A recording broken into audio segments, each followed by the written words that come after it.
Hi! Welcome back again to Brayla's channel. Nagbabalik po tayong muli para sa isang breaking news na nakalap po natin. Alam niyo po ba na may isang lugar ang nagpaplanong kaltasan ang social pension ng bawat beneficiaries ng tig 400 pesos? Hala! Bakit kailangang bawasan? Tama kaya ito? O isang anomalya? Tara alamin po natin, but before po tayo mag-start sa ating topic, kung bago ka pa lang sa aking channel, please do kindly subscribe, like, and share na din sa ating mga kaibigan, kaanak o kapwa po natin pensioners at please do share na din sa ating mga social media accounts para mas marami pa ang makaalam. With no further ado, let's begin na po sa ating topic. Breaking news. Hala! Tama ba?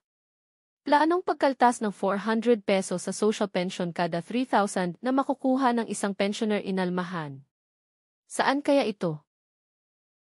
Alam niyo bang may balitang kakaltasan daw ang kanilang social pension sa isang lugar? Kamakailan nga lamang ay may napabalita na di umano'y may plano ang isang lugar sa Romblon dahil plano daw ng kanilang OSCA office na bawasan ng tig 400 pesos ang makukuha nilang 3,000 pesos para sa huling quarter ng taon ng kanilang payout. Kaya't hiniling agad ng mga senior citizens sa Department of Social Welfare and Development na imbestigahan at pagpaliwanagin ang mismong OSCA office na nag-anunsyo ng pagkaltas. Ayon nga sa ilang senior citizens na sumali sa pagpupulong ng kanilang barangay ay ibinahagi ng OSCA ang planong pagkakaltas nga daw sa kanilang pensyon upang ipambayad sa sinisingil ng DSWD sa lokal na pamahalaan. Ito ay matapos makapag-release ng allowance sa ilang seniors na hindi dumaan sa validation noong una at pangalawang quarter ng taon. Kaya't maraming seniors ang umalma at nagreklamo kung bakit kukunin sa kanila ang ginawang pagkakamali ng OSCA. Mariin nilang kinwestiyon ang naging pagkakamali ng OSCA, samantalang wala naman daw silang kinalaman sa mga naging transaksyon at ginawang listahan kung saan nakatanggap ang mga hindi dumaan sa validation. Para sa kaalaman ng lahat, ang ating social pension ay hindi dapat bawasan kahit 5 man lang, yan po ay bawal. Dapat ay matanggap ng buo ng isang senior beneficiary ang 1,000 pesos kada buwan para sa kanyang social pension benefits.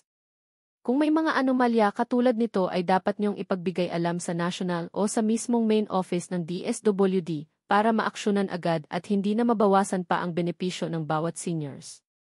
Huwag po tayong papayag na bawasan o makinabang ang ibang tao o ibang ahensya sa ating sariling benepisyo kung ito ay walang legal na basehan. Naway hindi na po matuloy ang nakaambang na pagkaltas ng inyong social pension.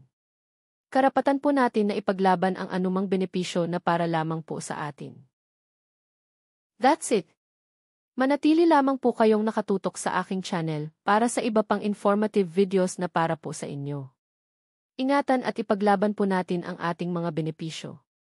Marami pong salamat and God bless po sa lahat.